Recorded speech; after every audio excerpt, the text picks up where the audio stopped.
There's an interesting little story that was told by C.S. Lewis in his book, The Great Divorce. It was the story of a trip from heaven to take up residence in hell. And the people appeared thin and ghost-like in a robust atmosphere of heaven, but then immediately they were attacked by the lack of comfort when they got on the bus. One ghost, who is plagued by a talkative red lizard, representing the power of sin and lust that sits on his shoulder, ventures out to the plains of heaven and encounters an angel. Lewis described their meeting, which is the parable of God's invitation to break the power of sin. This is how the story goes. A mighty angel approached the man and asked, "Would you like me to make the lizard quiet?" "Of course I would," said the ghost. "Then I will kill him," said the angel, taking a step forward. "Oh, wait, look out, you're burning me. Keep away," said the ghost. "Don't you want him killed?" "Well, you didn't say anything about killing him at first." "I hardly meant to bother you with anything so drastic as that." "It's the only way," said the angel. "Shall I kill it?" "Look, it's gone to sleep of its own accord. I'm sure it'll be all right now. Thanks ever so much. May I kill it?" "Honestly, I don't think there's the slightest necessity for that. I'm sure I'll be able to keep it in order now. Some other day, perhaps." "There is no other day." "Get back, you're burning me. How can I tell you to kill it? You'd kill me if you did. It's not so." "Why are you hurting me now?" "I never said I'd hurt you. I said I wouldn't kill you." Suddenly the lizard began chattering loudly. "Be careful," it said. He can do what he says. He can kill me. One fatal word from you and he will. Then you'll be without me forever and ever. I'll be so good. I admit I've gone too far in the past, but I promise I won't do it again." "Have I got your permission?" said the angel to the ghost. "You're right. It would be better if it was dead than to live with this creature. Then may I?" "Blast you. Go on, can't you? Get it over." "God help me." The question is, do you have a red lizard? And I'm hoping that's going to work. Yeah, turn it on. That helps. Do you have a red lizard in your life? You may not think about that, but tonight we're going to talk about a red lizard.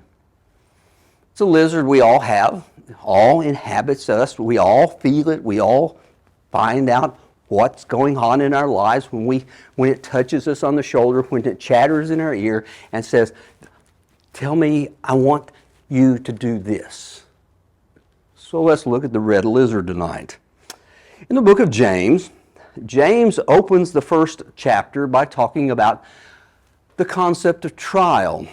But the problem he has is he confuses language for us, because it says that in James chapter 1 and verse 2, he says, "Consider it all, my brothers, when you meet trials of various kinds." It's what we handled last month, the trials of life.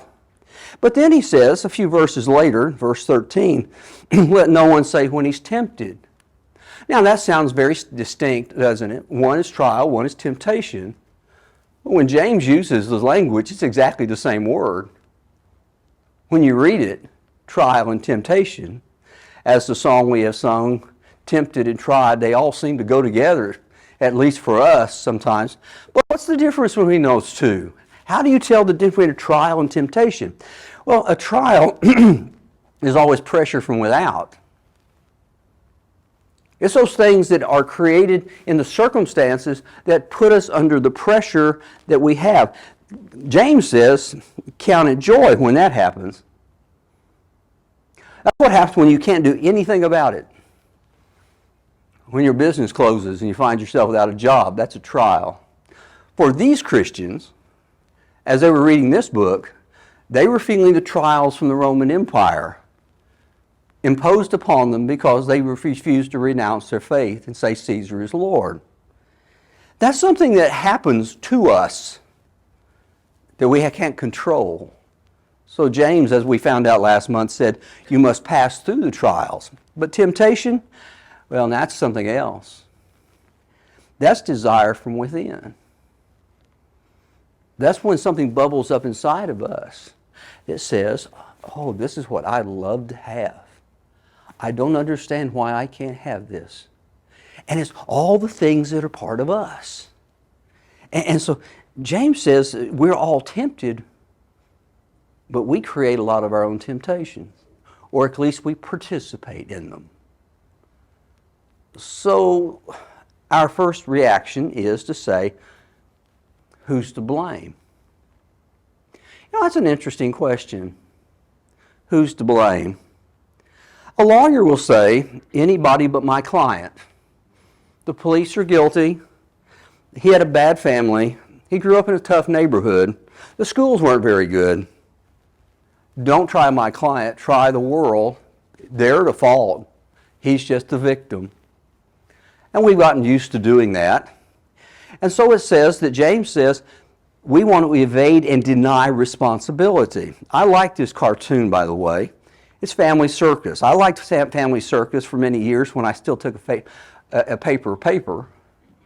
I don't even know it's being published anymore. But Bill Keane writes the cartoon. He describes his family in realistic senses. He would always hear his children.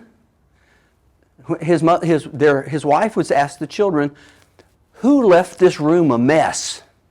And they would say, "Not me."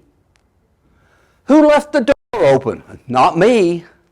"Who spilled the mayonnaise?" "Not me." To the point that he wrote one thing where he decided he'd draw a ghost who was named Not Me, who was responsible for all of their troubles in their household. Does that sound familiar? Not me.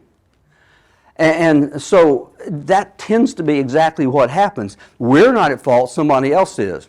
A few years ago, Vicki was driving home from work on Campbell Road at about 5:15 in the afternoon. When she gets down to around Greenville Avenue, and she's going along her own way, and suddenly a woman in the next lane to her decides it's time to move over. Bang! They pull over. She gets out of the car. The woman gets out of the car. The first word out of the woman's mouth is, "You were speeding." Now, if you've ever been on Campbell Road at 5:15 in the afternoon, you couldn't speed. You can't go more than 20 miles an hour. But she had to find somebody to blame before she came to her senses and realized what had happened. But we don't like to do that. And so when we evade responsibility, we have to find someone to pin it on. And the easiest one is someone else. I like the story of Adam and Eve. If you were in the chapel class this morning, we went through this. It's the classic idea of evading responsibility. God tells Adam, he asks the question, "Who told you you were naked? Have you eaten of the tree which I commanded you not to eat?" Listen to what Adam says. "The woman that you gave me," this is a two-pronged approach. "If you would not have afflicted me with this woman, I wouldn't be in the mess I'm in." Men have been this way since the beginning of time. So if you're a wife, go, Eve knows the feeling. But then he turns to Eve and says, "What about you? What have you done?" And she says, "The serpent. Look at him. Don't talk to me. He's to blame." So we keep wanting to shift the blame constantly to places. And we look at this and we don't know exactly what it is, but we know we can't be guilty. So the only obvious person is to say, God did it. It's very popular today. Immoral lifestyles come out sounding like this: "I can't help it that God made me this way. I wouldn't be homosexual if God did not make me that way. I wouldn't be an alcoholic if God didn't put that thirst in me. It's in my DNA, and God put the DNA inside of me." I imagine that James must have heard a lot of that talk over time. Maybe counseling sessions, maybe talk in hallways. "Not my fault, God did it." if God would do a better job of creating this world, we wouldn't have the mess we're in. Well, James says, don't blame God. God doesn't know what temptation is. He's never been tempted. If you don't know what it is, how do you know what it is? This afternoon, our grandchildren were over at a most inopportune time at 4:30 before I had to come here. And the youngest one, the 3-year-old, we said something about prehistoric man. He says, what is that? So he doesn't know what it is. He's never experienced that. He has no concept of it. That's what God does. He has no concept of this. He doesn't get his hands dirty, and so he doesn't know what the dirt is. God can't tempt you. He's completely unable to do that. And so it is that God can't be guilty of all of this. So who's to blame? There's a saying that says, if I could kick the person most responsible for my problems, I couldn't sit down for a month. The answer's in the mirror. And when James wants to describe the situation, he goes along and he says, let's go fishing. Now, I had all kinds of plans for this, frankly. I thought I had stink bait. I don't. You can buy your own. But we'll talk about that anyway. First of all, he says, you've got the bait. The bait is the thing that you like.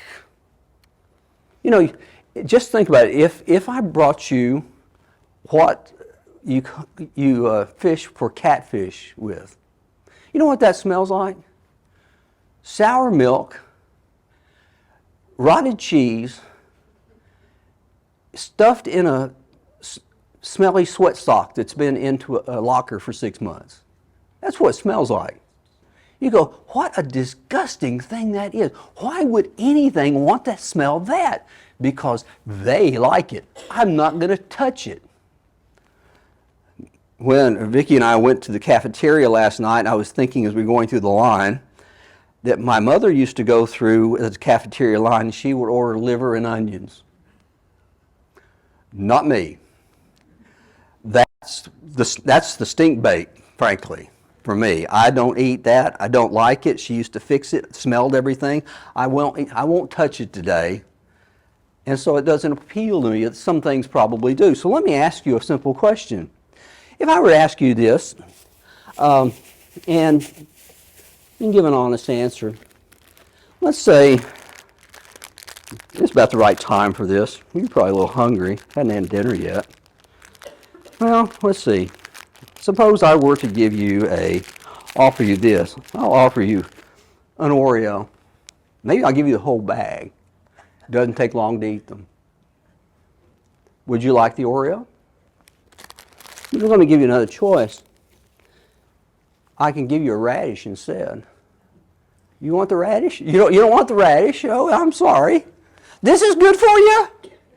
It's got plenty of vitamins. It needs to be good for you. You ought to eat this. Well, give me the Oreo, the whole bag. I don't want to eat those smelly old things. That's our problem. We always go to what we like, not what is best for us. And that's what the devil has in store. He said, you know, if I can bait the hook with what you like and what you need, I've got you. It was Thomas Aquinas, the great church theologian, who said we have 4 idols. We have money, we have power, we have fame. I forgot what the 4th one is, but it makes no difference. Because let's talk about the fame part. You say, I don't care if I'm famous. You don't? He includes in that list admiration. Do you not like to be admired? Do you not like to be affirmed? Do you not like to be praised? What would you do to get that? We live in a social media environment in which people will do almost anything so that someone will like or friend them. I have to have the affirmation. And if I don't know what to do with it. So he says the very first part is this bait. He baits the hook and said, this is your desire. It's not mine, it's yours. My mother loved liver and onions? I didn't. That was hers, not mine. You've got something too. And then he goes along and he said, now, then there's the catch. When the person is tempted, he's lured and enticed by his own desire. You put the hook in the water with just the right bait, and that fish begins to look at it, and he says, I think I like that, and he bites down on it. That moment he realizes what he bit down on was not what he thought it was.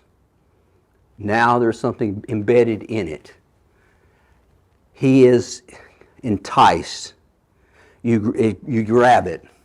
But the next thing he says, then it conceives. Now, James changes his metaphor here, but it's okay. I'll stick with the original one.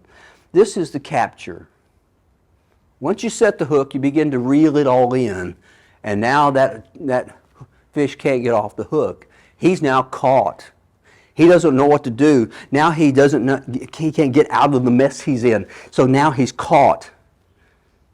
You see this, when James uses conceived, he says something now is growing and it can't be stopped anymore. The baby is on the way. The prevention is over. So he says, there's that moment where everything changes and now you feel like you are out of control and someone else is controlling you. That's part of the temptation of life. And finally he says, when it has fully conceived, it gives birth to sin, and when full grown, it brings death. This is the frying pan. Once you get it, you enjoy it because you can't. You're gone. There's nothing left. You know, he says that there is a concept of that it brings forth death. Death is an ugly baby. Do you realize that? This is describing the birth of an ugly baby. When Vicki and I lived in Santa Fe on the Gulf Coast, one of the scandals in town, and there were several, but one that I remember the most was there was a grandfather who raped his granddaughter and got her pregnant, and the mother of the daughter wanted to keep the baby. And so when the baby was born, it was born with all kinds of abnormalities. It had a large body and a small head. It had a lot of mental problems. There's a lot of things wrong with incest, by the way, beyond the moral. And I remember when he finally got to school age, they sent him to school, and no one knew what to do with him. It was the product of the wrong things at the wrong time. And that's exactly what James is describing. I want you to think about what happens when the death comes. He said, the death will come and it will lead to something that can't be reversed. Think about these things. There's the death of trust. When a man cheats on his wife, for instance, he may only do it one time. But from that moment on, she will not ever completely trust him. Ever. I had a man who was absolutely surprised at that. He had had multiple affairs, but he was ready to change. He said, all I need is her trust. Can't have that. Never have that. You lost that. But the other is, there's this death of relationships. How many people have done things in marriage or in other ways that when they crossed that line, they lost the people they loved? And they wish they could go back and put it right, but they can't. The horse is out of the barn, and the relationship has died. There's a loss of self-respect. When you look at yourself in the mirror, there's no way you can say, I'm whole. Many people commit suicide on the basis of, I can't live with myself any longer. And so it can lead to loss of self-respect. There's also the death of your reputation. How many men have been well known and have toppled off their fortunes? That they were important and they became nothing. That's all because of a single idea. That they decided they'd take a moment that they shouldn't have taken that if they could go back and unwind everything, they wouldn't do that anymore. This is one of the key cases. It's in 2 Samuel chapter 11. And instead of reading it, the story goes like this. It was springtime. The fall had come, and David usually goes out to war. The problem was his generals were perfectly capable. His armies were doing fine. He didn't need to go out, and he was much too important to risk in the front of the battle. And so he stayed home. One afternoon, he was bored. So he got up and he decided to take a walk on his patio. As he got to the patio, he looked over the railing, and there below on a rooftop, there was this woman, this young woman, who didn't believe anybody could see her, who didn't expect anybody to watch, was bathing. And David looked. And David stared. And David leered. Soon the woman went back to what she was doing, went inside of the house, and he went back into his room, his chambers, and he started asking questions of his mind. Saying, I wonder who she is. I wonder if she's married. You know, I'm the king. I can have anything I want. Why couldn't I have this? He calls his servant together and says, you know that woman that bathes down here in the afternoons? You know what her name is? Oh, yes, sir. I know what her name is. Is she married? Oh, yes, sir. You know him. He's one of the men who would pay with his life for you. He's Uriah the Hittite. Well, Uriah's a long way away. I'd like to meet her. So he has her summoned. She comes. She bows before the king. He invites her into his chamber, and he closes and locks the door. It isn't many weeks later that he gets a message that says, I've got tragic news for you. I'm pregnant. David has to do something. His reputation is on the line. So he calls his general Joab and he says, I need to get Uriah up here and let him look like he's going to sleep with his wife so that things will go well. Uriah comes, but he won't go home. He sleeps in the palace instead because he's an honorable man. And then David writes a note, subscribed to his general Joab, puts it in the hand of Uriah, and the note says, when the battle is fierce, put Uriah in the front, and then withdraw, but don't tell him. And Uriah is killed. The question is, where does the sin take place? Where does the problem start? Is it innocent just to take a walk? Well, of course it is. Can we avoid seeing things? No. But it's that leer that begins to unlock all the pieces. The bait is there. The questions are the hook. The closed door is the capture. And the death is in the end. Think about what would have happened in this story had along the way David would have looked at her and said, I think I'll go inside. That's where it could have stopped. This story wouldn't have been written. It wouldn't have even appeared in the Bible, probably.